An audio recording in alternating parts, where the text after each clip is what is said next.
전세 국가들이 순간적으로 J10 전투기 뭐야 사야겠다 이럴 때 인도네시아도 동참을 한다는 소식들이 많이 일어났거든요. 인도네시아 국방장관이 우리는 사겠다고 말한 적 없다. KF-21을 도입하지 않으면 인도네시아의 항공우주 산업은 죽습니다. 스텔스 성능 같은 경우는 KF-21보다 다소 떨어진다고 할 수 있습니다. KF-21을 쉽게 포기하진 않을 것이고 KF-21을 구매를 할 것인데 요거에 아마 올인을 할 것으로 생각합니다.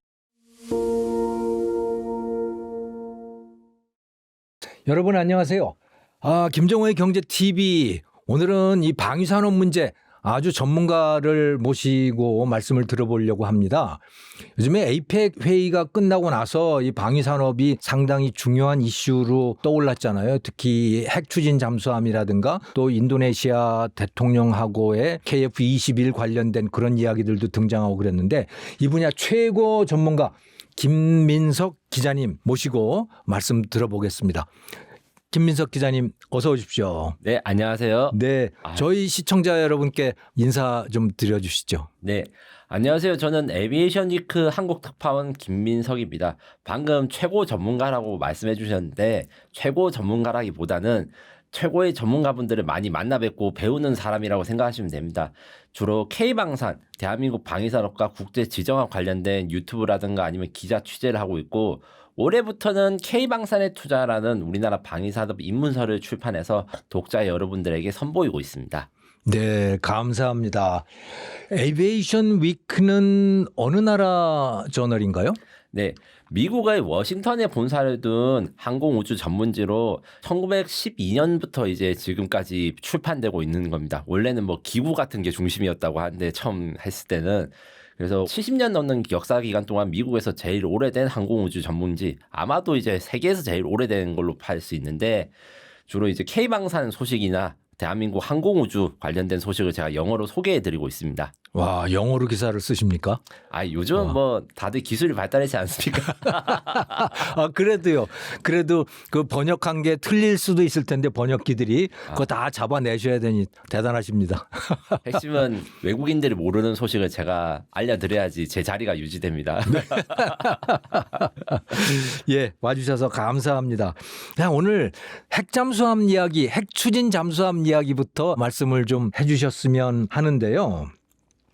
그 트럼프 대통령이 자신의 그 SNS 계정에서 핵 추진 잠수함 한국이 하는 거를 승인하겠다 이렇게 먼저 이야기를 해서 깜짝 놀라게 만들었는데, 그러고 났더니 또 그거 그냥 한 소리가 아니고 정말입니다 하고 전쟁성이죠. 예, 디파트먼트 워의 헥세스 장관이 그거 맞다. 우리가 한국의 핵 추진 잠수함 가지는데 우리가 도와줄 거야 라고 입장을 발표를 했는데, 자, 이거 왜 지금 이런 때 이런 이야기가 나온 겁니까? 네, 결론적으로 말씀드려서 우리가 바뀐 게 아니라 미국 측의 입장이 극적으로 바뀌었다 이렇게 생각하시면 되고, 우리 대한민국이 원자력 잠수함을 도입해야 된다는 논리는 사실 20년째 동일했습니다. 무슨 말이냐면 이재명 대통령이 한미 정상회담 때 한 발언이 저희의 일관적인 입장이었습니다. 우리가 핵무기를 가지려고 하는 게 아니고 북한이나 중국의 잠수함을 추적할 때 재래식 잠수함으로 제한이 있는데, 원자력 잠수함을 우리가 가질 수 있도록 미국이 허락을 해주면 우리가 미국 해군을 도와서, 그리고 미국 해군의 부담을 덜어드리면서 같이 함께 할 수 있다. 요 이야기를 하게 된 거는 지금이 처음이 아니고 거의 20년 가까이 했는데, 그동안은 잘 안 들어주다가 정말 탑다운 방식으로 협의해서 갑자기 승인이 됐다. 이렇게 말씀드리는 게 맞은 것 같아요. 네. 그래서 이 논의 같은 경우에 배경이 여러 가지가 있는데, 그래서 트럼프가 갑자기 승인해 준 거에 대해서 사실 트럼프도 자기 진실을 잘 말하지 않기 때문에 왜 갑자기 결정했냐, 요걸 저희가 알 수는 없지만 배경 정보라든가 상황상 우리나라의 원자력 잠수함 확보를 미국이 승인해 줄 조건은 충분히 갖췄습니다. 무슨 말이냐면 여기서 중국과 북한 잠수함의 이야기를 들으면서 추적을 하는데, 요 배경에는 일단 원래 냉전 시대와 달리 지금 탈냉전 시대에 미국의 조선 산업이 무너졌다. 요거는 아마 이제 김정은 TV에서도 많이 다루셨을 것이고, 요게 실제로 중국의 조선업은 옛날에 구소련의 해군 조선업과 상대도 안 될 정도로 대규모이기 때문에 미국 해군이 수적으로 밀릴 수 있다는 이 위기감, 요게 하나가 있을 것이고, 그래서 누가 도와줄 것인가 했을 때 동맹국이 도와줘야 된다. 요 관점, 그리고 한국 입장에서는 요 이야기를 사실 말씀을 많이 안 하시는데 어떤 것이 있냐면 대한민국이 북한과 중국이 가만히 있는데 핵잠수함을 달라고 요청을 한 게 절대 아니고 지금 이미 북한은 핵잠수함을 2021년부터 건조를 시작을 해서 전략핵 미사일이 탑재된 원자력 잠수함 건조 장면을 2025년 2월에 이미 공개한 바 있습니다. 그래서 북한이 요거를 가지고 있으니까 우리가 어쩔 수 없이 자의적, 대응적 차원에서 이런 걸 가져야 된다고 요청을 해주는 게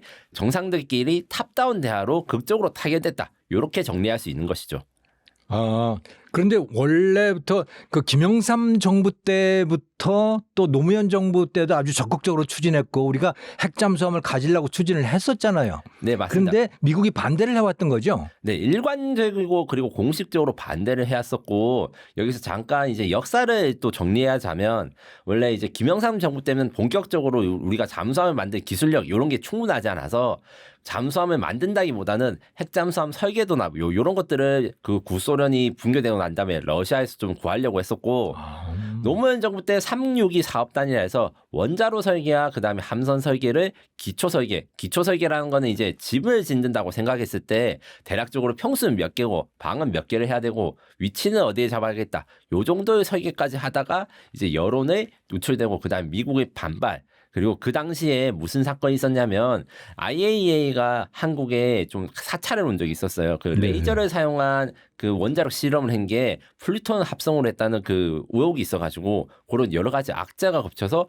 그 접혔다가 문재인 대통령 때 한미 FTA 재협상 때 다시 이제 이 의제가 나옵니다. 지금 이제 김현종 차장님이라고 그 한미 FTA 재협상을 주도했던 분이 FTA 재협상을 조건으로 해서 한미 원자력 협정을 개정하면 원자로에 들어가는 농축가라를 우리가 만들어서 원자력 잠수함을 만들겠다. 요것을 내가 허락을 해달라. 그때 당시에도 이제 1기 트럼프 정부한테 요구를 했는데 그때는 안 들어주다가 2기가 되고 나서 지금 다시 통과가 된 것이죠. 근데 한국은 꾸준히 그것을 일관된 논리로 요청을 했으나 미국이 급해졌거나 아니면 미국이 이제 허용할 때가 되었기 때문에 허용했다. 이렇게 생각하시는 게 맞을 것 같아요. 네. 그러면 김정은이 도와준 셈이군요. 말하자면. 아이 그 솔직한 심정으로 저는 이제 김정은이 안 만들었으면 우리도 안 만들 필요도가 좀 작았다고 생각하는데 네. 어쩔 수 없이 만들게 되었다. 이렇게 표현하는 것이 정확한 것 같습니다. 네, 알겠습니다. 네. 그런데 중국의 입장에서 굉장히 불편할 것 같아요. 한국이 핵잠수함 가진다는 게.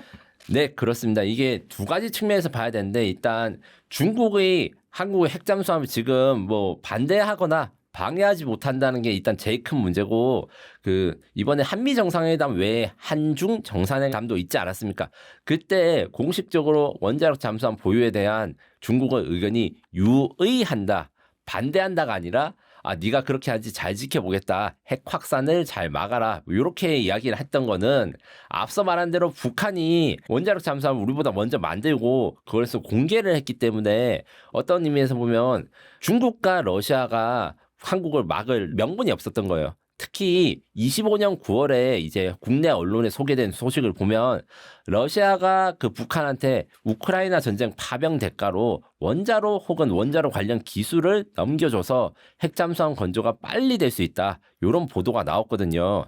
여기에 대해서는 사실 검증이 좀 필요하긴 하지만 중국과 러시아가 북한의 핵잠수함 건조를 막았다면 우리한테 야 북한도 안 만드는데 니들이 왜 이렇게 만들어라고 해서 외교적으로 압력을 가했겠는데 일단 그런 압력을 가할 수 없는 상황이기 때문에 불편한 게 한 가지 있을 것이고 중국 입장에서는 사실 지금 미국이 해군이 뭐 힘들다 뭐 조선업이 무너졌다 하는 게 엄살로 생각한다고 합니다.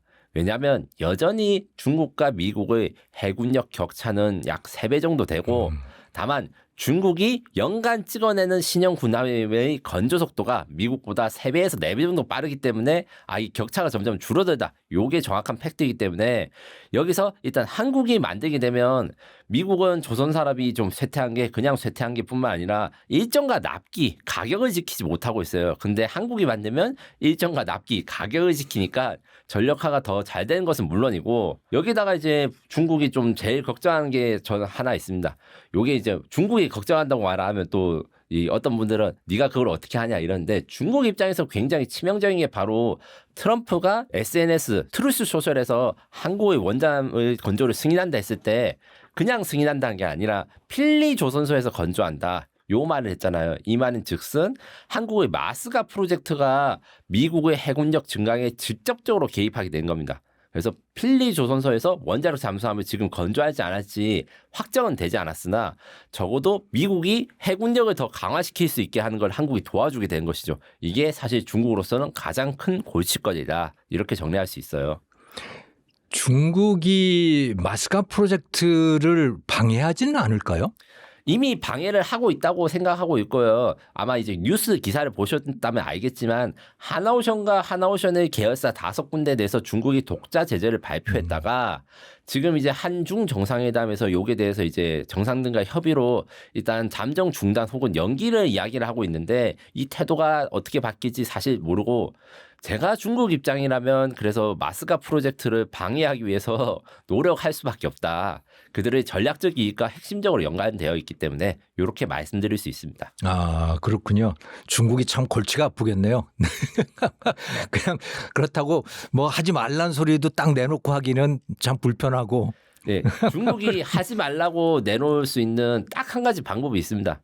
북한 김정은이 지금 만들고 있는 전략 핵 잠수함을 폐기 혹은 해체를 먼저 하면 야 우리가 먼저 했는데 니들이 아직도 이걸 할 거냐 이렇게 이제 명분이 서는데 북한은 사실 막지 못하잖아요. 시진핑이랑 중국 관계에 최근에 소홀해졌다가 전승절 행사 때 오랜만에 왔다고는 했지만 그렇다 해가지고 중국이 뭐 북한을 팍팍 밀어주고 이런 상황도 안 됩니다. 네. 이 관점에서 봤을 때는 중국은 참 골치 아픈 상황이죠.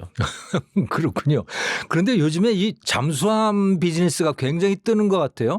캐나다 총리가 또 와서 한국의 그 한화 오션의 거제 사업장을 방문을 했더라고요. 그리고 뭐 깜짝 놀라고 그러던데 이 캐나다하고 잠수함 사고 파는 비즈니스는 또 어떻게 되고 있는 겁니까? 네, 캐나다 잠수함 사업은 CPSP라는 이름으로 12척의 잠수함을 거의 60조 규모로 수출하는 사업인데 CPSP. 예, 네. 요거는 사실 역사를 조금 더 설명을 하고 여기 핵잠수함과도 관련이 있기 때문에 설명하는 시간이 필요할 것 같아요. 원래 캐나다는 지형을 보면 아시겠지만 미국의 모자 역할을 합니다.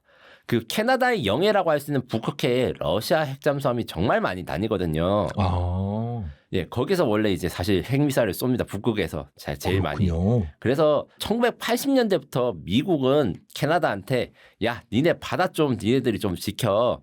원자력 잠수함도 니들이 직접 만들어. 이런 식으로 해서 원자력 잠수함 건조를 추진한 바도 있는데 여러 가지 문제로 추진되지 못했고 그 영국으로부터 중고 디젤 잠수함 4척을 중고로 사가지고 운용을 하는데 이게 너무 노후화되니까 4척 중에 한 척만 제대로 가동이 가능하다요. 그래서 빠른 시간 내에 그 북극해를 수찰할 수 있는 재래식 잠수함 12척을 구입하자 해서 원래는 후보가 5군데 정도 냈는데 올해 들어서 최종 후보로 독일 TKMS사의 212 CD 잠수함과 이제 한국의 하나오션의 장고 3 배치 2 요게 선정된 다음에 이제 캐나다 총리랑 해군 참모총장이 우리 하나오션을 방문하게 된 것이죠. 그렇군요. 그러니까 북극해 감시용이군요. 네, 맞습니다. 러시아하고 중국의 잠수함에 맞서는 용도로 캐나다가 잠수함을 대량으로 원하게 된 거고 거기에 독일 회사하고 한국의 한화오션이 지금 후보로 올라가 있는 거고 맞습니다. 그리고 한국 한화오션에 와서 캐나다 총리가 깜짝 놀란 거고. 네. 깜짝 놀란 것도 사실 비밀이 네. 있습니다. 이게 다른 분들은 잘 말씀 안 하시는 건데 네.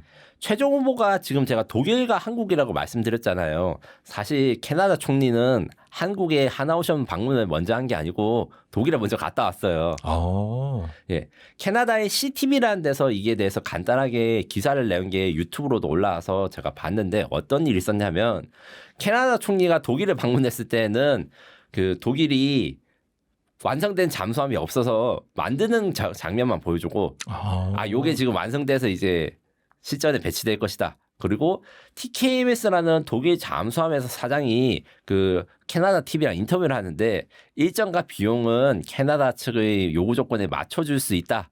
이런 식으로 좀 두루뭉술하게 말한 반면에 한국에 오니까 이게 전혀 다른 거예요. 일단 완성된 우리 장보고 3 배치 2 장영실함에 직접 총리랑 그다음 해군 관계자들이 들어가서 안에 내부 보고 이 완성되었고 요걸 일단 다 받고 두 번째로 하나오션 관계자들은 납기 일정과 예산에 대해서 아주 자신 있게 공식적으로 말하는 게 이게 독일과 엄청난 차이점이었습니다. 6년 안에 공급할 수 있고 척당 가격은 20억 달러다. 아니 기간을 딱 정해놨습니다. 네, 정한 거군요. 이게 독일과의 엄청난 차이점입니다. 물론 이렇게 말한다 해서 캐나다가 독일을 선택하지 않겠다 뭐 이런 말을 한 적은 없어요. 왜냐하면 독일과 캐나다는 나토 국가잖아요. 그들만의 그렇죠. 사실 리그가 있습니다. 한국을 선택한다는 건 캐나다 입장에서는 굉장한 도전이기 때문에 우리가 끝까지 이 긴장을 놓치면 안 되지만 그나마 최종 후보로 올렸기 때문에 50대 50으로 기대할 수 있는 바는 있다. 이렇게 정리할 수 있어요. 그 나토 국가들이 요즘에 바이 유로피안인가 뭐 그렇게 해서 자기들 그 나토 국가 회원국 내에서 무기를 구입하자라고 하는 그런 원칙이 서 있는 것 같은데요. 네. 그거 같은 경우에는 실제로 이제 프랑스 마크롱 대통령은 EU 전체 회의에서 연설을 할 때 이게 이제 SNS 쇼폼 영상으로도 올라왔는데 야, 너네들 미국산이나 한국산 무기 사지 마. 유럽산 써. 이거를 공개적으로 말하기도 했어요. 그리고 이 바이 유로피안 액트 같은 경우에는 공식적으로 이제 어떻게 할지가 정해졌는데 무조건 유럽산 무기를 사는 게 아니라 외국산 무기를 살 때는 유럽의 생산 공정 혹은 최종 조립 같은 걸 해서 산업 협력을 통해 유럽의 방위 사업을 향상시키는 데 기여를 해야 된다. 그래서 외국에서 무기를 살 때 유럽산이 아닌 거 살 때는 뭐 공장을 짓던가 뭐 이런 것 좀 해라. 혹은 외국 회사가 유럽 방위사업체랑 협력을 해라. 이런 것이 입장입니다. 아 그렇군요. 좀 잘 됐으면 좋겠는데요. 저는 사실 올해 초만 해도 독일이 거의 우세할 줄 알았고 프랑스도 좀 강력했는데 저희가 프랑스를 이긴 게 굉장히 큰 자신감을 줬습니다. 프랑스는 그 얼마 전에 이제 네덜란드의 잠수함 사업에서 승리를 해가지고 사실 캐나다도 최종 후보로 될지 좀 많이 기다렸거든요. 네. 거기다가 프랑스는 원래 호주에 잠수함을 팔았다가 오커스라고 하는 영국과 미국의 핵잠수함 공급 프로그램 때문에 퇴출당한 적이 있어요. 한번 퇴출당해서 이 프랑스가 좀 도끼가 있습니다. 아주 공격적으로 세이즈를 진행했는데도 우리가 그들을 이겼다. 이게 굉장히 의미가 있다 생각합니다. 그렇군요. 근데 이 캐나다 총리가 여기 방문을 한 것이 트럼프 대통령이 트루스 소셜에다가 핵잠수함 승인한다라고 발표한 거 이전이죠. 후인가요? 거의 이제 같은 기간이라서 제가 솔직히 말씀드리면 네. 정확하게 확인해 봤는데 한미 정상회담이 일어나고 그 다음 날에 트럼프 대통령이 승인하고 그 다음 날에 캐나다 총리가 하나오션을 방문했습니다. 이게 다 하루 차이로 벌어진 일이에요. 그래도 그 방문 일정이라든가 그런 거는 다 그 전에 정해졌을 거 아닙니까? 네, 맞습니다. 에이펙 기간에 정해진 것도 있고 그리고 사실 원자력 잠수함 관련된 이야기를 하나오션이 이제 캐나다 총리가 방문했을 때 이야기를 했는지는 알려지지 않았으나 저는 그 이야기도 좀 했을 거라고 생각해요. 어느 정도는 영향이 있을 수도 있다. 예. 예. 자, 그래서 이 잠수함 만드는 문제에 대해서 지금 말씀을 해 주셨는데 그 연료는 어떻습니까? 우라늄 문제. 핵 추진 잠수함이면 잠수함 안에 원자로가 들어가는 것이죠. 네, 맞습니다. 그 원자로에서 열을 발생시켜서 증기로 스크류를 돌리고 터빈을 돌리고 해서 이제 핵 추진을 하는 것인데 그 원료인 우라늄이요. 그게 계속 문제이지 않습니까? 네. 간단하게 이제 정리를 해드리면 대한민국의 모든 원자력 연료는 IAEA 국제 원자력 기구의 감독하에서 수입을 하는데 그냥 우라늄이 필요한 게 아니라 농축 우라늄 그리고 20% 정도의 농축 우라늄이 필요하기 때문에 이게 한미 원자력 협정에 저촉이 되고 있었습니다. 네. 이게 무기급이 될 수 있는 것에 대해서 이제 좀 규제가 돼 있는데 그 우리나라가 지금까지 계속 주장한 것은 한미 원자력 협정을 개정하지 않아도 원자력을 농축 우라늄을 공급받을 수 있다. 왜냐하면 한미 원자력 협정에서는 이제 20% 이상 규제한다 했는데 딱 20%로 농축을 해서 쓰면 그게 피해가기도 하고 원자력 추진은 핵 무기로 쓰는 게 아니기 때문에 요 규정에 피해갈 수 있다는 게 저희 측의 주장이었고 미국은 이걸 받아들이지 않는 입장이었습니다. 이게 결론이나 문서로 딱 박은 게 아니고 협상에서 그 미국이 허락을 안 해줬다가 지금 요게 바뀐 상황이기 때문에 두 가지 가능성이 있다. 이렇게 말씀드릴 수 있습니다. 지금 제가 녹화하는 시점에서는 한국과 미국 사이에 그 팩트 시트라 해서 합의문이 안 나왔기 때문에 제가 말한 게 틀릴 수가 있어서 네. 두 가지서 둘 다 이야기하는데 첫 번째 방법은 미국이 아예 농축 우라늄을 미국 내에서 농축해서 제공을 하는 방법이 있을 거고 두 번째 방법은 이재명 대통령이 트럼프한테 요구했던 그러니까 트럼프 대통령한테 우리가 농축 우라늄을 팔아달라고 한 게 아니라 농축 우라늄을 만들 수 있게 허용해달라 했거든요. 요거는 일명 브라질식 방법이라 할 수 있는데 우라늄 농축 시설을 국내에 건조해가지고 그 원자력 잠수함에 들어갈 수 있는 농축 우라늄을 우리가 스스로 농축하는 요 두 가지 방식 중에서 하나가 결정될 것입니다. 지금 두 개 중에 뭐가 결정된지 솔직히 저도 많이 궁금해서 조금 그 고민이 되네요. 네. 그러면 일본은 지금 어떻게 하고 있습니까? 우라늄 농축을. 일본은 한미 원자력 협정보다 훨씬 더 넓은 폭으로 우라늄 제철이라든가 농축에 대한 기술이 발달했기 때문에 일단 일본의 원자력 잠수함 관련된 기술은 사실 한국보다 앞서 있습니다. 왜냐하면 그들은 먼저 연구용 원자로라든가 이런 것들을 배에다 실는 것을 일찍이 시도를 해가지고 쇠빙선 혹은 심해 잠수선에 넣을 원자로든가 이런 것들을 이미 완성했고 이런 거에 시험 시설도 있거든요. 거기다가 플루토늄 농축이라든가 이런 재처리도 허용을 받았기 때문에 우리보다 사실은 지금 관점에서는 원자력의 자유로 할까요? 기반이 더 잘 돼 있는 편인데 정작 원자력 잠수함 보유는 우리가 더 먼저 승인받게 된 아이러니한 상황입니다. 이게 일본이 원자력 잠수함을 요청을 안 한 것이 아니고 이제 다카이치 사나이 총리가 출범되고 나서 우리 한미 정상회담 이전에 실무 단계에서 일본도 이제 원자력 잠수함을 만들겠다 이렇게 미국 측에 요청한 게 보도가 됐는데 이게 완전히 묻혔죠. 한국 때문에. 그래서 다카이치 사나이 총리 정부가 어떻게 할지 모르겠지만 원자력 잠수함을 우리 한국처럼 하게 해달라 이렇게 요청할 것은 거의 100% 분명한 사실입니다. 예. 그럼 일본은 플루토늄 농축도 할 수 있는 겁니까? 예, 원래는 그 원주 고속 증식로라는 이제 네. 실험용 원자로에서 가능했는데 이게 사고가 난 다음에 지금 현재 가동을 하지 않고 있어서 원칙적으로는 가능하다. 그래서 사실 일본이 우리나라보다 잠재적 핵무장의 능력은 훨씬 뛰어난 상황인 것도 사실입니다. 예, 그렇군요. 예, 고맙습니다. 자, 그런데 이 핵자가 계속 들어가면 이제 핵폭탄 생각이 자꾸 나는데 우리 핵폭탄까지 만드는 거 아닙니까? 우리 그거 만들 수 있습니까? 현실적인가요, 이게? 저는 이제 현실적인 말씀을 드립니다. 물론 썸네일 보고 낚이신 분도 있겠지만 저는 할 만은 하기 때문에 쉽게 말하면 저는 한국이 핵무장 임계 국가로 취급되고 있다고 국제사회에서 평가받고 있고 임계라는 거는 곧 핵무장을 달성할 수 있는 후보 국가. 근데 이렇게까지 이야기하면 당장 내일 나온다 이렇게 생각하시는데 저는 이제 어떻게 생각하냐면 3년 정도의 기간이 있으면 완전한 핵무장을 달성할 수 있는 국가라고 평가할 수 있어요.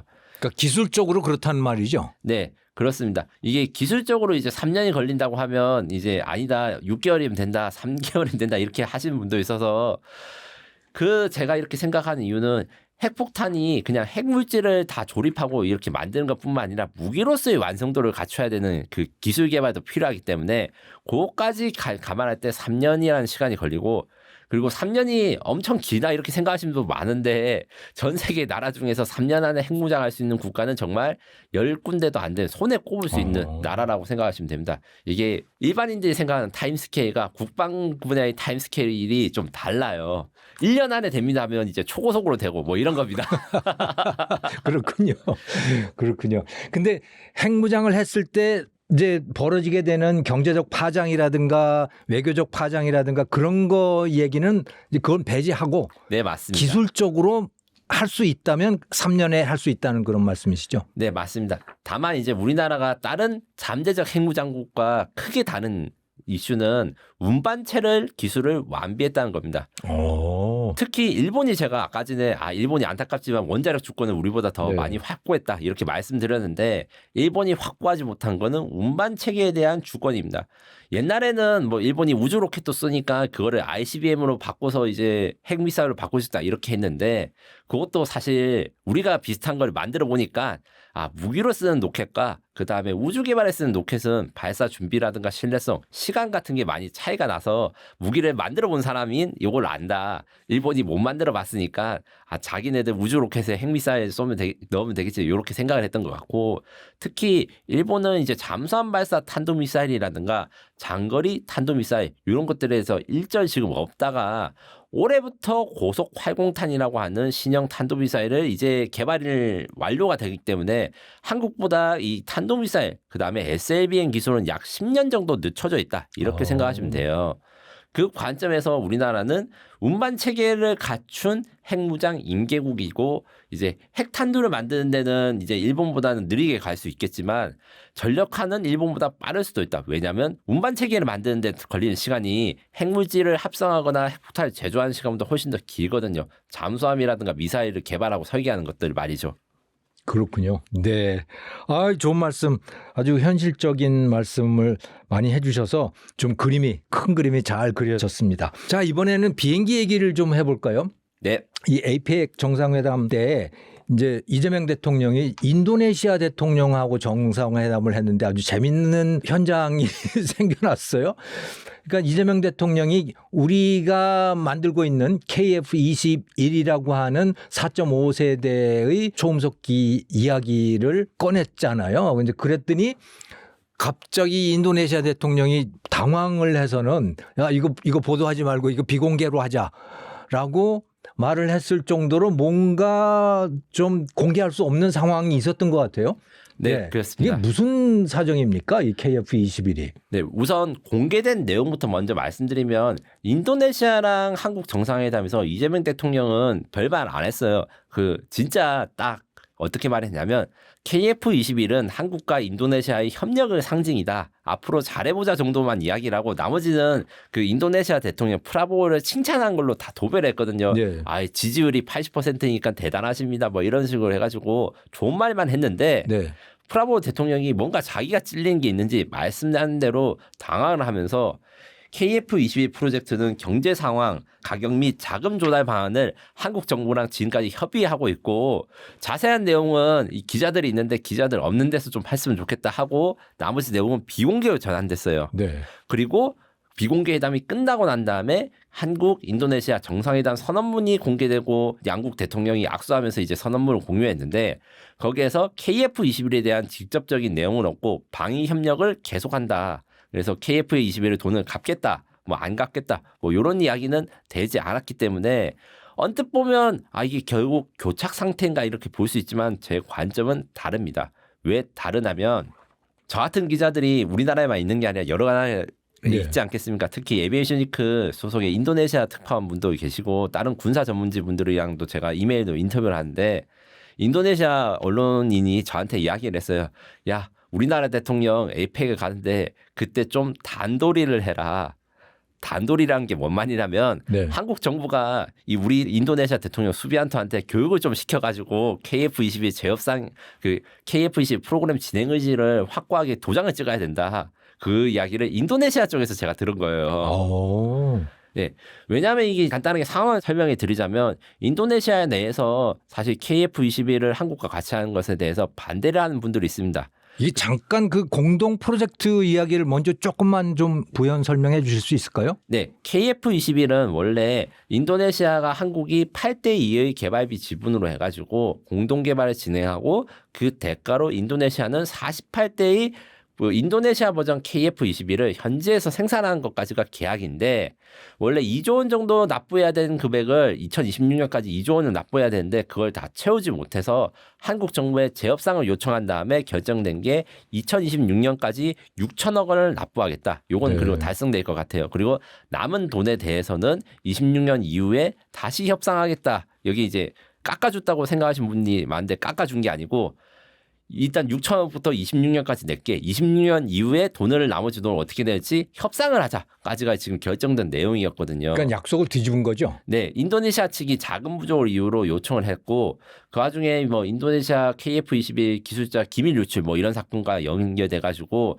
외교 문제로 비화될 뻔하다가 기밀 유출은 사실이 아닌 것으로 밝혀져서 이제 다시 공동 연구를 하고 있고 이제 돈 문제 그다음에 인도네시아가 48대의 KF-21을 생산하지 위한 생산 문제가 남아 있었던 상황입니다.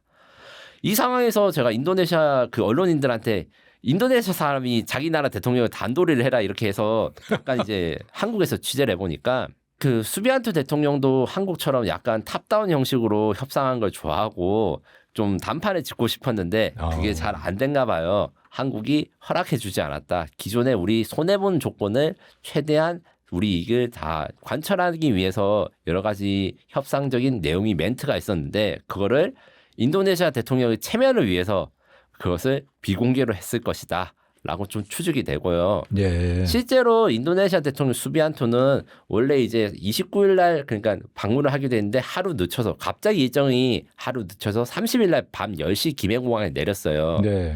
여기에 대해서 인도네시아 언론들은 뭔가 KF-21 관련해 가지고 이 보여주기식 이벤트를 하면서 인도네시아랑 한국과의 KF-21 협력이 정상화되고 있다. 요거를 보여주고 싶었는데 이게 잘 안 됐을 것이다. 이런 말을 하더라고요. 예. 구체적인 내용에 대해서는 사실 방위사업청이 저한테 확인해 주지 않아서 제가 말씀드린 거는 추정의 영역이지만 아마도 KF-21과 관련해 가지고 왜 수비안토 대통령이 또 김해공항이랑 사천이랑 가까우니까 뭐 사천에 가거나 아니면 KF-21을 보거나 하면서 약간 양국과의 신뢰를 좀 다지는 이벤트 같은 거를 했으려고 했는데 수비안토가 그것을 거부하면서 분위기가 급격히 안 좋아지고 한국이 압박을 한 게 아닌가 이런 생각이 들었습니다. 그러면 수비안토 대통령은 전투기를 도입을 안 하겠다는 얘기입니까? 아니면 중국 거를 도입하겠다는 이야기인가요? 수비안토 대통령이 KF-21을 안 하겠다고 말한 것은 공식적으로 없으나 인도네시아 언론이나 이런 데서 한국이랑 인도네시아의 그 협력이 깨지는 것이 아닌가 이런 우려 기사들이 많이 나왔습니다. 그러니까 그쪽도 직접적으로 이제 그 관련자들의 책임 있는 멘트를 하기 어려우니까 이제 언론들이 소식통에 따르면 이런 식으로 보도가 많이 되었어 가지고 수비안토 정부가 KF-21을 중단하고 싶어하는 분도 있었던 것 같아요. 이거랑 별개로 중국산 J-10 전투기 도입 사업에 네. 대해서도 이거는 좀 별개의 이야기인데 요 같은 경우에는 인도네시아가 어떤 일이 있었냐면 인도네시아 이야기를 하기 전에 인도랑 파키스탄이 올해 봄에 그 대규모 공중전을 치렀는데 프랑스가 자랑하는 라팔 전투기를 사실 인지도가 그렇게 많지 않았던 중국산 J-10C 전투기가 격추를 하게 되면서 전 세계 국가들이 순간적으로 J-10 전투기 뭐야 사야겠다. 이럴 때 인도네시아도 동참을 한다는 소식들이 많이 일어났거든요.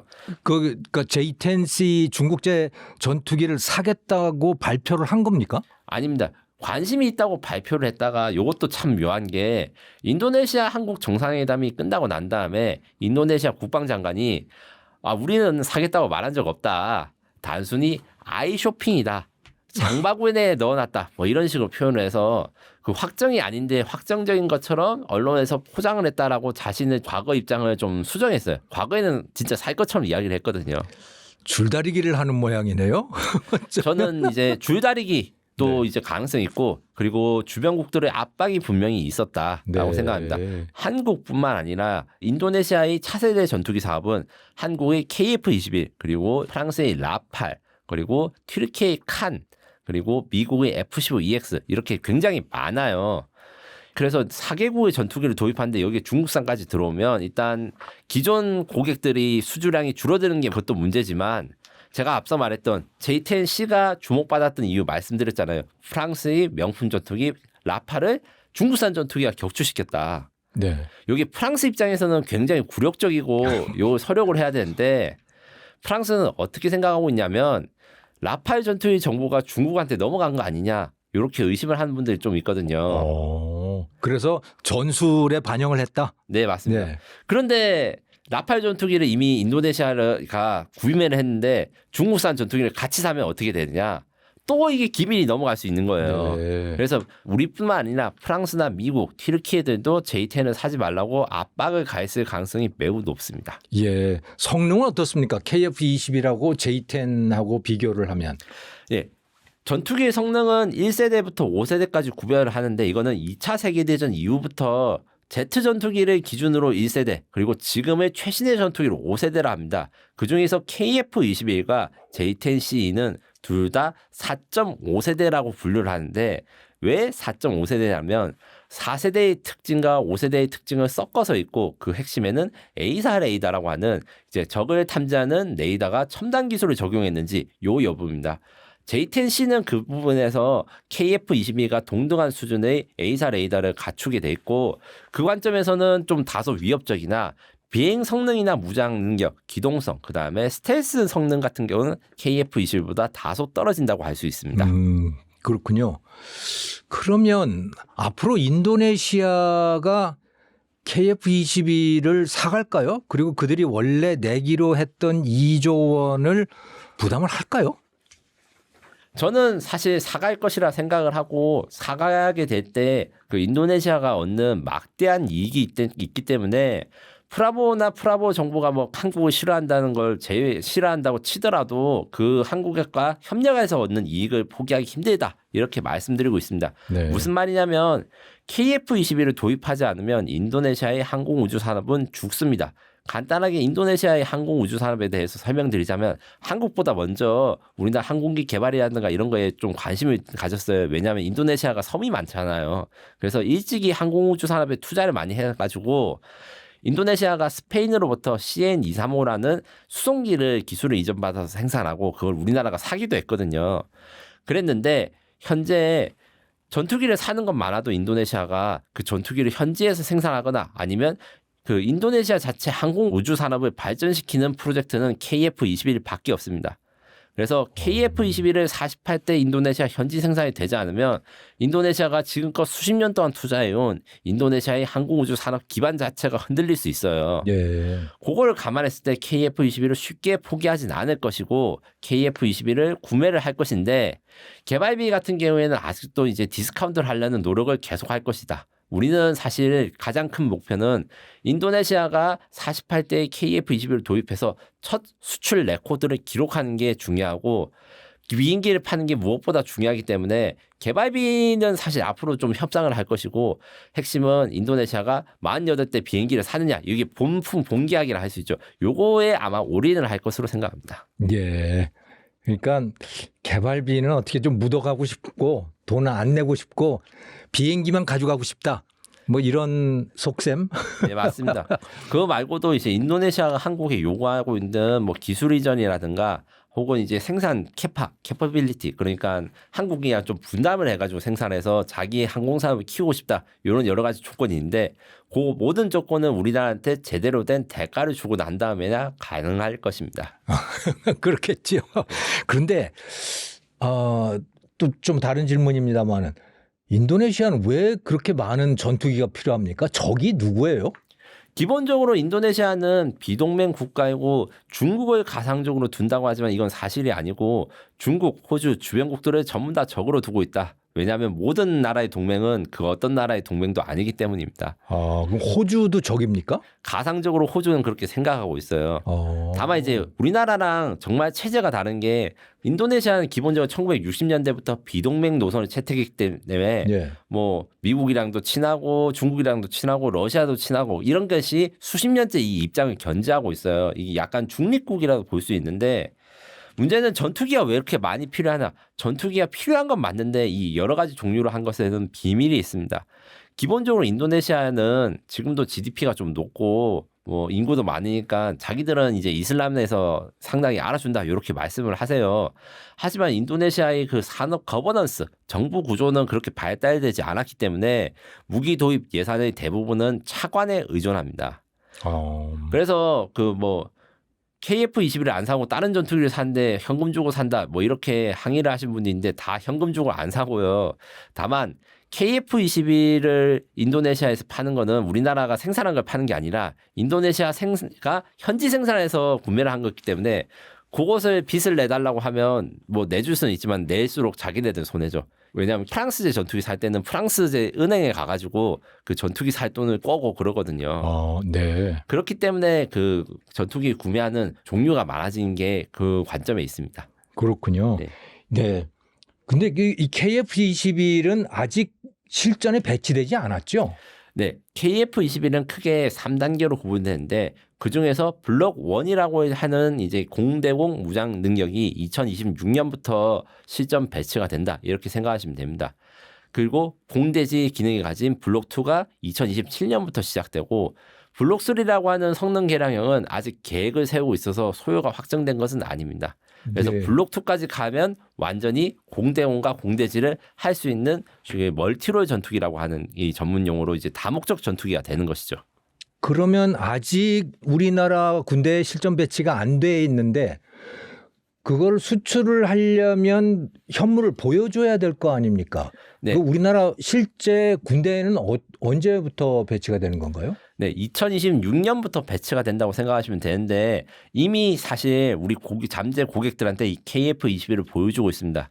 이것도 사실 KF-21의 독특한 특징인데 네. 다른 나라의 과거 전투기 개발 사례와 달리 KF-21은 개발 도중인데 네. 그 VIP들한테 태워주고 시승 비행을 하고 있어요. 아, 네. 무슨 말이냐면 공동개발국인 인도네시아 외에도 아랍에미레이트나 사우디아라비아, 폴란드와 같은 고위 공군 장성들을 초청해서 KF-21에 태워서 비행을 하는데 프로토타입이거든요. 시제기 요거는 아직 네. 테스트가 되지 않아가지고 완전히 끝나지 않아서 사실 불안정해서 다른 나라의 VIP를 태운다는 건 사실 좀 말도 안 되는 생각인데 타는 사람도 불안하지 않겠어요? 그런데 KF-21의 경우에는 총 2,000회의 시험 비행 중 1,500회를 무사고로 진행을 했고 네. 그 시험 비행 과정에서 안정성이 굉장히 잘 증명되어서 지금 우리가 개발이 안 끝났지만 지금까지 한 거 봤을 때 우리는 정말 안전하다. 그래서 VIP를 태우는 것이 가능했던 것이죠. 아, 그렇군요. 그러면 실전 배치는 안 됐지만 비행기는 이미 만들어져 있는 상황이고 계속 시험 비행을 하면서 계속 개선해 나가는 과정이군요. 네, 지금 현재 6대의 프로토타입이 있고 이 네. 프로토타입은 실제 한국 공군에 배치될 거나 조금씩 다릅니다. 그 관점에서 이제 요거를 테스트를 하면서 내가 생산을 해도 될지 알지 이 6대의 프로토타입으로 시험 비행을 하면서 계속 검증하는 과정이다. 이렇게 네. 생각하시면 됩니다. 예. 예. 좋은 말씀 많이 들었습니다. 좀 이것도 그림이 잘 그려지네요. 자, 이번에는 미사일 이야기를 좀 듣고 싶어요. 지난 그 10월 1일 날 국군의 날 행사 보면 현무5라고 하는 거대한 규모의 미사일이 거대한 트럭에 실려가지고 가던데 이 현무5라고 하는 거 이게 거의 핵폭탄급이다 뭐 이런 이야기들이 많던데 실제로 그렇습니까? 그 파괴력이라고 하는 게?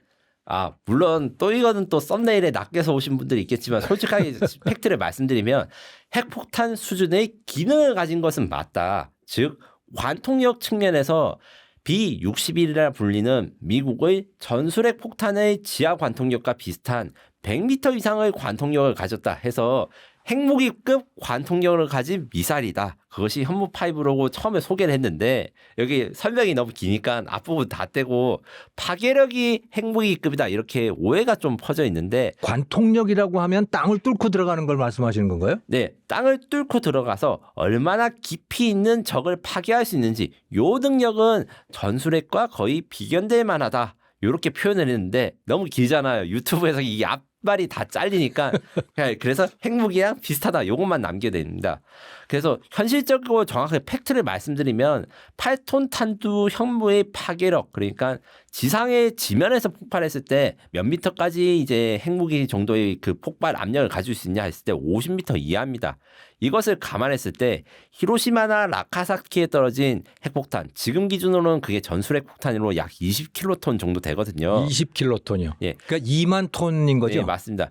그 정도의 위력을 현무5로 가려면 남세규 전 국방과학기술연구소장님이 공개 자료에서 밝힌 바로는 200발 정도 필요하다. 200발. 그래서 현무5를 200발 동시에 쏘면 그 평양의 핵무기를 공격한 것과 비슷한 파괴 범위를 가진다.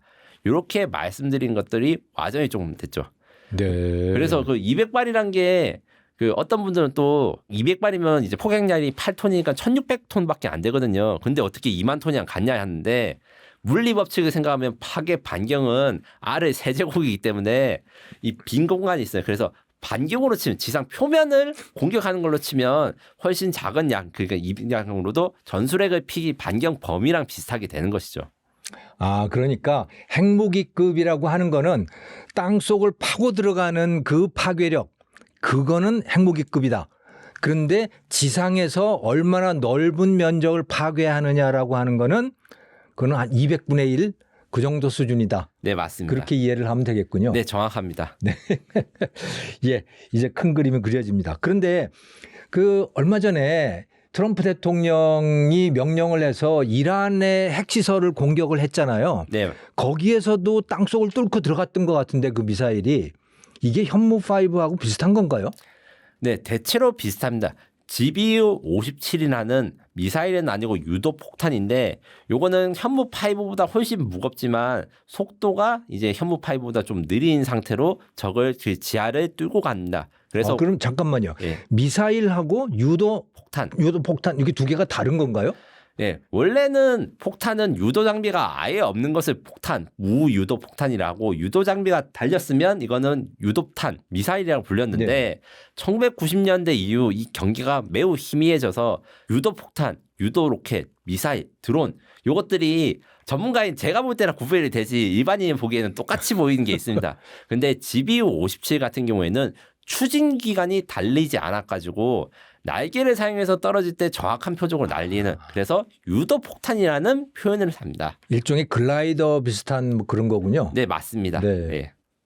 그래서 GBU-57 같은 경우에는 이제 우리 현무5랑 이 지하 관통력이 비슷한데 현무5는 GBU-57보다 속도가 한 4배에서 5배 정도 빠르고 GBU-57은 그 폭약과 탄두 중량이 현무5보다 약 40% 이상 높다. 네, 결론적으로 갈 수 있는 깊이는 비슷하다. 이렇게 정리할 수 있습니다. 예. 자, 근데 저희 경제 TV니까 또 뭐 파는 거 이거를 빼놓을 수 없는데 이 현무5 같은 거 수출할 수 있나요? 현무5는 수출할 수 없습니다. 하지만 다 방법이 있는데 어떤 식으로 일단 이야기를 해드리자면 현무5 자체는 미사일 통제 기술 체제에 의거해 가지고 8톤이라는 탄두가 너무 크고 무겁기 때문에 이것에 대한 수출은 불가능하지만 다른 방법들이 있습니다. 현무5의 제작사인 하나 에어로스페이스 같은 경우에는 현무5 말고 현무5를 축소한 그러니까 현무2급의 KT-SSM이라는 미사일이 있습니다. 이것을 수출형으로 바꾼 다음에 미사일 기술 통제 체제는 탄도미사일 사거리를 300km를 준수하도록 시켜요. 네. 그래서 290km짜리 사거리를 가지고 개조를 한 다음에 사우디아라비아나 홀란드, 그 다음에 아랍에미레이트 등에 수출을 하고 있습니다. 이게 사실 가족 계열화된 미사일이거든요. 현무5보다는 작지만. 네. 그리고 이 외에도 현무5는 사실 또 다른 배다른 형제가 있습니다. 사람들이 잘 모르시는 게 있는데 한국형 고체 연료 발사체라고 해가지고 아마 기억하시는 분도 있겠는데 몇 년 전에 이 제주도에서 발사했는데 로켓의 발사 구름이 거의 뭐 충청도 서울에서도 보여가지고 이게 난리가 난 적이 있었어요. 그렇군요. 요 한국형 고체 연료 발사체의 경우에는 현무5와 같은 로켓 엔진을 쓰는데 현무5는 지상으로 향한 거고 한국형 고체연료 발사체는 우주로 가서 소형 위성을 쏘는 겁니다. 요 같은 경우에는 위성 발사체로서 수출 혹은 해외 위성을 우리나라에서 우주 로켓을 사용해가지고 발사하는 이런 것들이 추진되고 있습니다. 그러니까 현무5 그 자체를 수출할 수는 없지만 관련된 제품, 관련된 기술들 이런 것들을 수출하는 건 가능하다. 네, 그리고 사실 아주 많이 수출하고 있는데 네. 하나 에어로스페이스의 공시 내용들을 보면 가끔 비공개 계약인데 뭐 조 단위로 찍힌 계약이 있어요. 그리고 어느 나라에 파는지 무엇을 파는지 수출국의 요청에 의해서 공개할 수 없으면 양지 바랍니다. 이렇게 공지가 하거든요. 대부분 다 이 미사일의 현지 생산 공장, 현지 생산 물량인데 이게 또 비공개라 가지고 지금 제가 말한 건 다 추정이지만 4자릿수 정도는 지금 수출이 되지 않을까 이렇게 기대해 볼 수 있습니다. 4자릿수라면 1000대가 넘는 양을 숫자로요? 예, 개수로? 예. 와, 많네요. 예.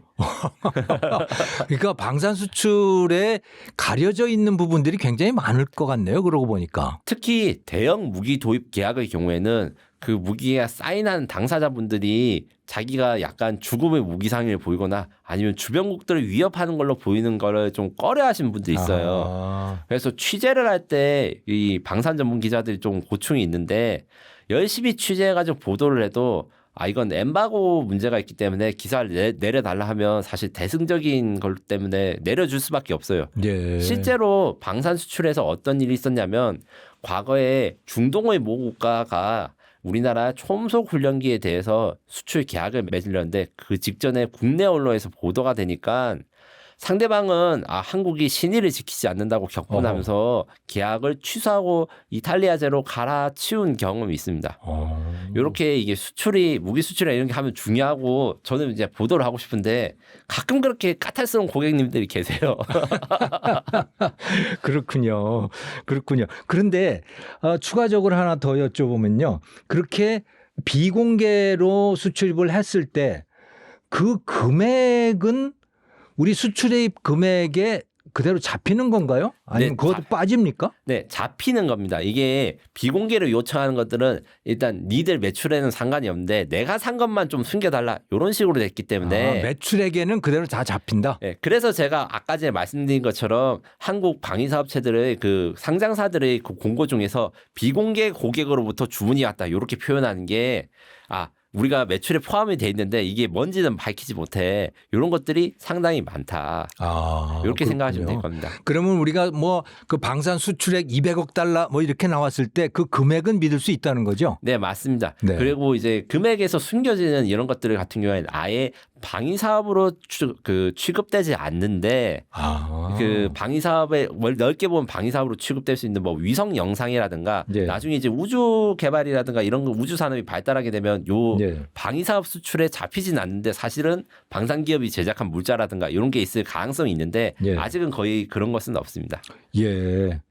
근데 그 최근에 보도를 보면 현무5 미사일 200발을 연말부터 순차적으로 실전 배치하겠다. 국방부가 이렇게 발표를 했는데 이게 어떤 의미를 가집니까? 이거 북한 우리가 핵무기를 가진 거하고 비슷해지는 건가요? 요것 같은 경우에는 정확히 말씀드리면 이제 안규백 국방부 장관님이 공개 인터뷰에서 밝힌 건데 네. 현무 이야기 기자가 쓰면 큰일 납니다. 이 국방부 장관님이 여기 나왔으니까 기사가 되고 하는 건데 거꾸로 이야기하면 전략적인 의미가 내포되어 있다. 이렇게 네. 생각하시면 됩니다. 이 현무5가 올해부터 실전 배치되면서 양산이 들어간다. 그리고 숫자가 200발이라는 거는 이 영상 앞부분을 집중적으로 들으신 분들한테는 뭔가 좀 떠오르는 게 있을 것 같아요. 일단 200발이라는 의미가 중요합니다. 우선 표면적인 의미로 그 200발이라는 거는 200여 개의 북한의 지하 지휘소나 주요 시설을 공격할 수 있다. 그럼 200개 정도의 표적이면 이론상으로는 북한의 뭐 김정은이 살고 있는 뭐 특각이라든가 이런 거 말고도 이제 총참모부나 아니면 주요 핵시설에 대한 지하 핵시설을 단번에 공격할 수 있는 수준이기 때문에 최소 수량이 한 200개는 돼야 된다. 물론 더 많으면 좋지만 요게 있고 두 번째로 제가 현무5 위력에 대해서 이야기를 했을 때 현무5의 실제 파괴 반경은 핵 미사일의 전술핵의 200분의 1이다. 이렇게 설명한 걸 기억나실 거예요. 논리적으로 봤을 때 이게 원래는 이런 걸 하면 안 되는데 만약에 우리가 그 북한의 핵 공격에 대해서 보복 공격을 한다고 했을 때 현무5 200발을 가지고 있다는 의미는 평양에 전술핵을 공격할 수 있을 만큼의 피해를 줄 수 있다. 이런 두 가지 이중적인 의미가 있다고 생각하시면 됩니다. 평양을 초토화시킬 수 있다. 네, 그런 의미. 물론 이제 200발보다 더 많이 필요하긴 한데 일단 네. 200발이 평양의 전술핵급의 위력 보복을 할 수 있는 최소 수량이다. 이렇게 생각하시면 될 것 같습니다. 예. 현무5 한 발 가격은 어떻게 됩니까? 네, 현무5 가격 한 발은 전혀 아는 바가 없습니다. 다만 그렇습니까? 네. 다 기밀이죠. 예. 기밀이군요. 다만 이제 제가 말씀드릴 수 있는 거는 현무5가 약 20톤 이상의 대중량 그러니까 전체 그 다른 나라로 했을 때는 준대륙간 탄도탄 IRBM이라 하는 미사일과 중량과 크기가 비슷한데 다른 나라의 유사 비스템 요것 같은 경우에는 핵미사일이겠죠. 요거 같은 경우에는 거의 100억이 넘어가는 가격이고 한 발에 그거보다 작은 전술 탄도탄 제가 앞서 말한 뭐 CTM-290이라든가 KT-SSM 이런 것들은 한 10억 미만 가격입니다. 네. 그래서 한 발에 100억이 넘는다 정도가 100억. 추정된 가격입니다. 100억인데 200발이면 2조 원이네요. 예. 아주 싼 편이죠. KF-21 한 대가 1,000억 원이니까요. 예. KF-21 1000억. 네. 그럼 그거 20대면 또 2조 원이네요. 맞습니다. 근데 이 핵추진 잠수함은 한 척에 3조 원? 한 척에 지금 현재 이제 2015년 기준으로 해군이 자체 연구했을 때 1조 6천억 원의 5,000톤급 원자력 잠수함을 획득할 수 있다. 이렇게 연구 결과가 유출된 바 있는데 지금 코로나 시대가 지나고 이제 단가가 좀 높아진 것, 그 다음에 지금 현재 최근 발안해 보니까 조금 중대형 잠수함을 건조하고 싶다는 해군의 욕심이 있었기 때문에 2조 원에서 2조 5천억 정도 생각하는 게 합리적인 계산 같습니다. 그러니까 한국 내에서 제작을 할 때 핵추진 잠수함이 맞습니다. 맥시멈 2조 5천억까지 들 수 있다. 네, 맞습니다. 근데 미국의 필리 조선소 가서 제작을 하면 어떻게 될지 모르는 거죠. 예, 정확하게 이것도 잘 말씀드리면 이 필리 조선소는 몇 번 제가 다른 부분에서 이야기했지만 잠수함 건조 시설이 전혀 없어요. 그러면 건조 시설이 전혀 없는 데다가 잠수함 건조 시설을 만드는 데 일단 기간은 얼마나 걸리느냐?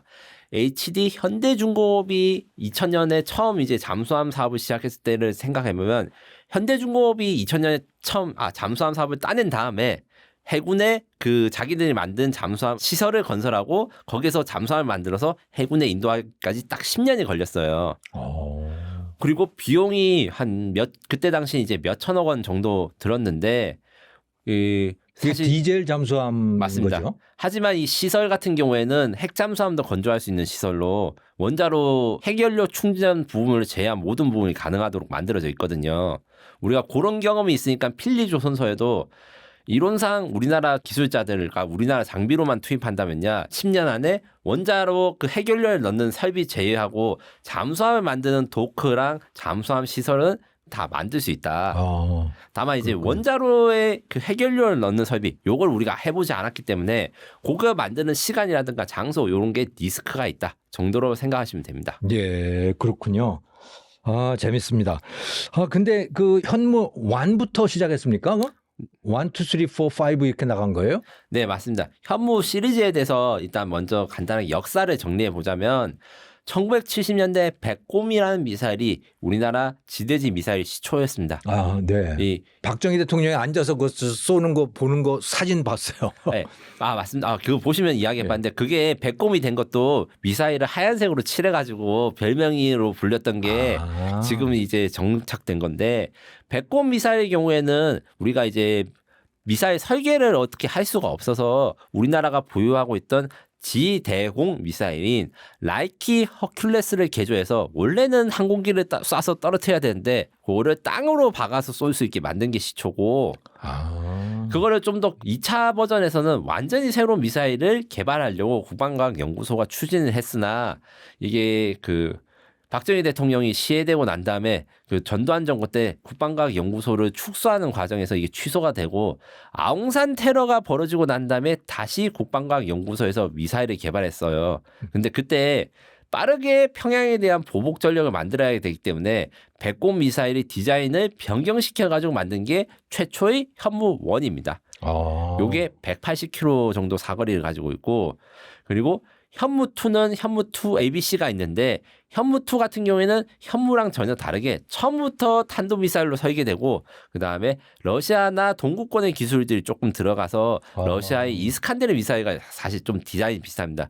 초기 버전은 이제 300km 사거리에 500kg 탄두를 가졌다가 이제 현무2C 같은 경우에는 이제 500km 이상 사거리를 가진 걸로 진화가 되었고 그다음에 도입 과정에서 최종 과정에서 추가적인 유도 장비, GPS 유도 외에 추가적인 유도 장비를 갖춰서 이제 종말 유도 성능을 높였다. 요까지가 있었습니다. 현무 3는 탄도 미사일 그러니까 막 하늘로 쏘고 친 다음에 자유낙하는 게 아니고 순항 미사일이라 해가지고 이제 지면 혹은 해수면을 따라가지고 마치 비행기처럼 날아가는 미사일인데 현무 3 미사일도 A, B, C, D가 있고 현무 3A 같은 경우에는 300km 사거리인데 이제 최종형 D 같은 경우에는 1,500km 정도의 사거리를 가지고 있습니다. 네, 1,500km. 네, 그 다음에 현무 4의 경우에는 현무 2의 디자인을 그대로 똑같이 만든 다음에 크기를 이제 뻥튀기해서 만든 2톤 탄두 미사일이고 지금 현재 현무 4가 대한민국 미사일 전략사령부의 주력 무기입니다. 여기서 현무포를 한 단계 더 발전시켜서 이제 8톤의 초대형 탄두를 가질 수 있게 개량한 게 현무5 이렇게 정리할 수 있습니다. 아유 이제 그 그림이 잘 그려지네요. 감사합니다. 진짜 전문가시네요. 근데 현무 6, 7, 6, 7도 뭐 계획을 한다고 그런 기사들이 나오던데 이거 뭐 어떻게 되는 거예요? 진짜 핵무기가 되는 겁니까? 네, 전혀 아는 바가 없었다가 네. 천만다행히도 그 안규백 장관님이 현무5 200발 배치에 대해서 인터뷰할 때 정보가 딱 한 줄 공개되었어요. 현무 후속은 지금 현무5보다 더 강한 파괴력을 가지게 될 것이다. 네. 요거에 대해서 당연한 이제 거 아닙니까? 아니죠. 이게 왜 당연하지 않냐. 저는 이게 굉장히 큰 힌트가 됐는데 네. 왜냐하면 이제 현무4에서 5로 갈 때 탄두가 4톤에서 8톤이 될 때 단순히 미사일 크기를 키운다 해서 달성되는 것이 아니고 개발 과정에서 엄청난 난관이 많았습니다. 너무 크고 무거우니까 공기 저항이 너무 심해가지고 이게 타버리지 않나 아니면 적절한 속도로 갈 수 있나 이런 것들이 좀 개발할 때 굉장히 고생을 많이 했거든요. 하긴 크면 공기 저항 때문에 탄두가 그냥 다 네. 불타버리고 그럴 맞습니다. 수 있겠네요. 맞습니다. 네. 그래서 저는 어떻게 생각했냐면 원래 그러면 이제 앞으로 국방과학 연구소는 8톤 탄두 요거는 유지하되 다른 방식으로 기능을 변화하지 않을까 했는데 더 세게 만들겠다 이렇게 한 거예요. 그러면 탄두 중량을 뭐 20톤으로 늘릴 수도 있다. 네. 그런 힌트인가요? 네. 그래서 저는 이제 일단 탄두 중량을 늘리는 방향으로 계산하는 방향 하나 있고 그다음에 탄두의 성질을 바꾸는 거 요것도 지금 제가 보기에는 국방과학 연구소가 하고 있다고 생각합니다. 우리가 지금 수도권에 장사정포를 막기 위해서 배치하고 있는 KT-SSM이라는 전술 미사일의 경우에는 거기에 폭약을 싣지 않습니다. 네. 기압폭탄이라고 하는 이제 기본적으로는 그 화약이 아닌 추진체를 섞어가지고 파괴력을 강화시키는 특수한 내장재를 쓰는데 그런 이게 것도 있군요. 일반 화약 다이아마이트 뭐 C4보다 파괴 반경이 더 넓어요. 이런 것을 사용해가지고 파괴력을 높일 수 있는 방법. 그 다음에 탄두를 8톤에서 10톤으로 늘리는 방법 이런 것들이 있는데 저는 다른 것들도 그러니까 기능이 아예 다른 것들도 준비를 하고 있다 이런 생각을 합니다. 어떤 기능을 할 수 있냐? 첫 번째 지금 꽂을 수 있는 예상할 수 있는 걸로는 ASBM에 대해서 국방과학연구소가 연구를 하고 있는 것 같아. 인데 ASBM은 안티십 발레스틱 미사일의 약자입니다. 쉽게 말해서 항공모함 킬러가 되는 것이죠. 항공모함 킬러요. 예. 탄도미사일에 탐지기 그러니까 탐색기를 달아서 움직이는 배를 공격할 수 있게 만드는 버전 이것이 중국에서 먼저 실용화돼서 DF-17D라고 미국 항공모함 킬러가 있습니다. 예. 그거랑 유사한 무기 체계를 개발해서 이제 중국이 지금 항공모함 숫자가 늘어나고 있으니까 그게 대응한 능력을 갖출 것이다 생각한 게 하나 있고 그다음 탄두의 종류를 열압력탄으로 바꾼 버전 그다음에 드론 미사일도 준비를 하고 있다고 저는 생각합니다. 드론 미사일은 얼마 전 그러니까 서울 에어쇼에서 하나 에어로스페이스가 미사일은 아니고 천무라고 하는 다연장 로켓에 신개념 유도무기를 내놨는데 쉽게 말해서 로켓에다가 드론을 꽂은 거예요. 네. 이렇게 되면 뭐가 좋은가? 드론 같은 경우에는 정밀 타격이 가능하고 적이 숨어 있으면 나타낼 때까지 대기할 수 있는 반면에 너무 느립니다. 로켓이나 미사일은 빠르게 공격할 수 있어서 내가 결심을 하면 5분에서 10분 사이에 적을 타격할 수 있지만 적이 숨어 있는 거를 찾아서 가거나 아니면 적이 올 때까지 기다리는 게 불가능해요. 천무 3.0은 이 문제를 해결하기 위해서 로켓에다가 드론을 꽂아서 로켓을 사용해서 적진으로 빠르게 침투한 다음에 적진에 드론이 전개가 되면 적이 나타날 때까지 스스로 인공지능을 사용해가지고 찾게 되면 공격을 하는 거예요. 요 경우에는 뭐가 좋은가? 북한의 핵미사일이라든가 아니면 김정은 같은 요인이 뭐 차를 타고 탈출할 때 이걸 자동으로 추적해서 공격할 수 있는 이런 기능들이 갖출 수 있기 때문에 요게 대한 연구도 진행 중이라고 추정합니다. 추정이시죠? 100% 추정입니다. 이거 예. 누구한테 들어서 한 이야기는 하나도 없고 네. 제가 어떻게 이렇게 추정하게 됐냐면 네. 국방과학연구소는 이제 미사일이 비닉 사업이기 때문에 철저하게 정보를 공개를 하지 않아요. 그런데 이제 연구 논문 형태로 그러니까 국방과학기술연구소가 미사일이나 유도무기 관련해서 연구를 하면 논문을 가끔 나오시는데 논문을 보니까 대충 이런 것들에 대해서 준비를 하겠구나라고 제가 추정을 한 겁니다. 그렇군요. 예, 역시 전문가시니까 딱 뭐 하나 들으면 쫙 그림이 그려지는 거죠. 한 가지만 더 여쭤볼게요. 시간이 많이 됐는데 얼마 전에 그 저 김정은이 자기들 초음속 미사일 뭐 개발했다고 자랑하지 않았어요? 네, 맞습니다. 초음속 미사일하고 현무 뭐 이런 거하고는 어떻게 다른 겁니까? 고도가 다르다 한마디로 말씀드릴 수 있습니다. 쉽게 말해서 탄도미사일은 극초음속 미사일의 한 종류입니다. 극초음속이라는 거는 성능이고 탄도미사일이라는 건 기능이거든요. 그래서 탄도미사일은 막 이렇게 위로 올라갔다가 내려가는 과정에서 자유낙하하면서 극초음속 성능을 얻게 되는데 네. 그래서 적이 대응하기 어렵지만 딱 한 가지 단점이 있습니다. 고도가 높다 보니까 탐지가 쉬워요. 아, 시간이 오래 걸리겠군요. 높이 올라갔다 떨어지니까. 시간은 짧게 걸리는데 네. 고도가 올라가니까 레이더에 잘 잡힌다. 아. 지구가 둥글기 때문에 네. 낮게 날면 레이더에 잡히기 어려운데 높게 날면 지구 대기권 밖으로 가니까 우리나라가 가지고 있는 뭐 이지스 레이더라든가 그린파인 다도탄 감시 레이더라든가 이런 레이더 자산의 탐지가 쉬워지는 게 단점인데 네. 그것을 해결한 게 극초음속 활강체 HGV라는 것이고 러시아, 한국, 일본, 뭐 미국 등이 연구하고 있는 겁니다. 요 같은 경우에는 북한도 그걸 따라해 가지고 과거에 화성 15형이라는 극초음속 활강체를 선보였는데 얼마 전에 보인 화성 11 마형이라고 하는 그 말씀하신 거는 원래 이 극초음속 활강체는 그 어떤 식으로 가냐면 상승할 때는 똑같이 탄도미사일로 가다가 하강을 할 때 바로 이제 낮은 고도로 내려간 다음에 날개로 활강을 해요. 그래서 추진력이 없는데 마하 5 이상 그다음에 낮은 고도로 활강을 하기 때문에 적이 발견하기 힘들어서 이게 요격이 어렵다는 거거든요. 네. 근데 화성 11라는 화성 15와 다르게 단거리 활강체라고 할 수 있습니다. 쉽게 말해서 기존에 그 극초음속 활강체가 있었는데 요거는 사실 한국을 겨냥할 수가 없고 왜냐하면 속력이 충분히 확보가 돼야 되기 때문에 북한에서 쏘면 일본이나 뭐 미국 기지 정도 이런 데 타격을 할 수 있어서 대한민국 공격용이 아니에요. 아, 너무 가까우면 또 속도가 안 나는군요. 네, 그래서 화성 11형 그러니까 북한판 이스칸데르 탄도미사일을 하는데 글라이더를 붙여가지고 가까운 데서도 쐈다가 이제 낮게 날아가지고 적을 타격할 수 있게 이렇게 만들었는데 이렇게 되면 단점이 있습니다. 운동 에너지가 다 이제 속도로 변경되는 거기 때문에 우리 기존에 있던 극초음속 활강체보다 속도가 느릴 것으로 예상됩니다. 기존에 있던 극초음속 활강체는 마하 6에서 7 이상 이렇게 이야기가 됐는데 얼마 전에 공개한 화성 12만은 한반도를 공격할 수 있지만 속도가 마하 2.5에서 3 정도에 불과하지 않을까 이렇게 추정됩니다. 그러니까 극초음속은 아니다. 네, 맞습니다. 이름은 초음속에 그렇긴 가깝다. 해도. 네. 네, 네. 그렇군요. 조금 안심이 됩니다. 예, 아주 오늘 여러 가지 핵추진 잠수함에서부터 또 KF-21 비행기 전투기 이야기 또 미사일 이야기 여러 어려운 이야기들을 아주 알아듣기 쉽게 말씀을 해주셔서 정말 많이 배웠습니다. 우리 시청자분들도 재미있으셨을 것 같아요. 아유, 네. 재밌게 보셨다면 정말 다행입니다. 네. 예, 마지막으로 시청자분들께 정리하는 말씀을 하나 해주시죠. 네.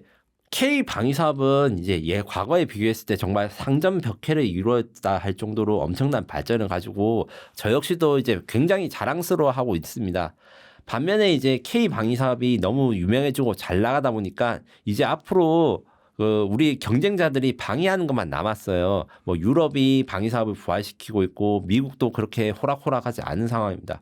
이 관점에서 K방산의 자긍심을 우리는 이제 시청자 여러분들이 여기에 대한 관심과 그다음에 애정으로 바꿔주신 다음에 K방위 사업이 앞으로 잘 나갈 수 있도록 많이 응원해 주시고 지지해 주셨으면 하는 마음을 가지고 있습니다. 네, 감사합니다. 응원합니다. 감사합니다. 네.